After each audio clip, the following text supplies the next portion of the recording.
आज का हमारा विषय है उदासीनता। उदासीनता हृदय का ऐसा भाव है जहां हमें किसी बात में रुचि नहीं रहती। हम कोई कार्य करने के लिए उत्साहित नहीं होते। उदासीनता जब एक सीमा से बढ़ जाती है तो मन का रोग बन जाती है। मनुष्य जीवन से अधिक मृत्यु को पसंद करने लगता है।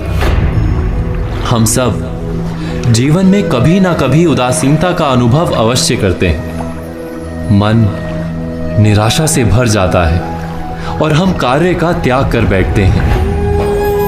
अधिकतर हमारी उदासीनता कुछ समय के लिए ही होती है, इसलिए उससे होने वाली हानि को हम पहचान नहीं पाते।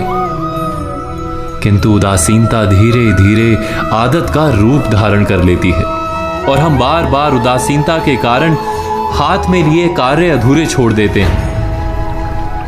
क्या हमारे सबके साथ ऐसा नहीं होता? तो वास्तव में उदासीनता क्या है? इसका जन्म कहां से होता है? इससे छूटने का उपाय क्या है?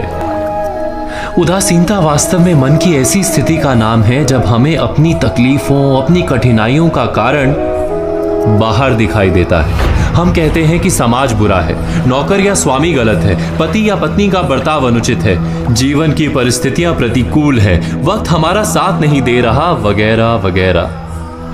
और जब दुख का कारण बाहर होता है तो उसको बदलने का हमारे पास कोई मार्ग नहीं होता।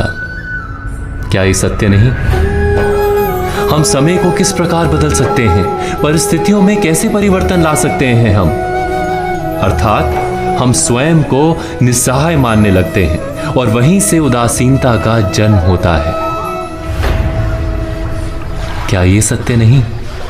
प्रश्न ये है कि क्या हमारी सारी विपदाओं का कारण बाहर है या स्वयं हमारे भीतर है? क्या हमारी सारी विपत्तियां, हमारे बुरे हालात क्या दूसरों के कारण है?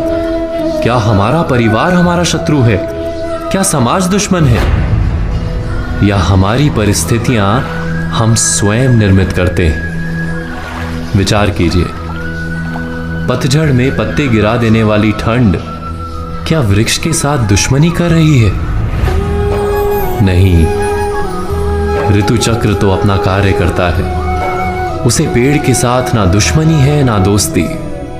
ऋतु चक्र के अनुकूल हो जाना वृक्ष का कर्तव्य है। ठीक वैसे ही समाज कभी किसी व्यक्ति का ना मित्र होता है ना शत्रु।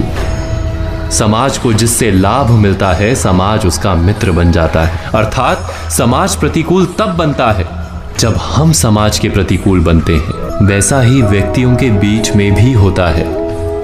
हम जिसे प्रेम करते हैं वो हमें प्रेम देता है, हम जिसे लाभ देते हैं वो हमें लाभ देता है। हमारे हालात बदलने के लिए हमें स्वयं अपने आप में परिवर्तन करना पड़ता है।